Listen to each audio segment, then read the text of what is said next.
So here we have the Jaguar XE on an 18 plate. I'm going to start off firstly by showing you around the outside of the car, and then we'll hop in and run through some controls on the inside. From the outside, you can see it's a four-door car with alloy wheels and tinted windows. We're going to start off inside the boot area first of all. As we approach the back of the car, you can see we have reversing sensors and plenty of boot space as well. Okay, so we're just going to work our way back around to the front of the car, and then we'll hop in. And as I mentioned, we'll run through some controls from there. Just briefly before we climb in, I think it's well worth seeing the interior from this exterior point of view. There's plenty to run through on the dashboard, so let's hop in and we'll do that right now. Okay, now that we're inside the car, we're going to start with the dials. On the left-hand side, first of all, we have the speedometer. We have the rev counter on the right-hand side. In the centre, you can see the fuel gauge, the coolant temperature gauge, the total miles for the car, which are 57,387. And to the right-hand side of that, it will show you what gear this car is in. It's an automatic. We, of course, are in park at the moment. If we back out to the steering wheel, we have our stereo and phone controls, cruise control, speed limiter, a heated steering wheel on here as well. The minus and plus paddles so that you can change up and down the gear manually with this automatic gearbox.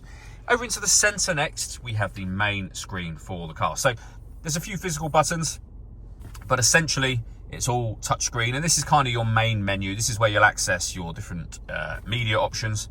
So you can see on screen there, DAB, FM and AM radio, auxiliary input. There's also Bluetooth audio once you've paired up your phone. Pairing up your phone is easy. Just follow the instructions on screen from there. When it comes to the climate control, we have some physical controls below, which we're going to come to in a moment. But on here is where you'll change the direction the air is being distributed in and the temperature of the heated driver and passenger seats as well. Also on here, say your satellite navigation, really nice clear colour display, very easy system to use. And if we pop the car into reverse, a full colour reversing camera as well. So the physical controls for your dual zone climate control will allow you to adjust the passenger and driver temperature, to increase and decrease the fan speed, and then the direction of the air and the heated seats are both controlled on the main screen. Air conditioning is on, so that's off. Back on again, or hit auto. The car will now maintain the temperatures that you've asked for by taking full control, which you can hear it doing, of the fan speed and the direction of the air for you. We've got a heated front and a heated rear screen as well. The main volume for the stereo is just here.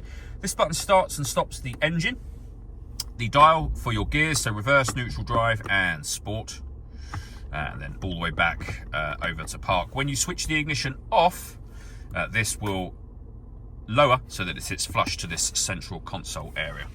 We can turn off the stop and start, we can turn off the traction control, and we can change the driving setup of the car depending on the road and weather conditions. All that leaves me to say is thank you for taking the time to watch this video. If you'd like to come and see the car for yourself and have a test drive, please feel free to give us a call here at Surrey Specialist Cars.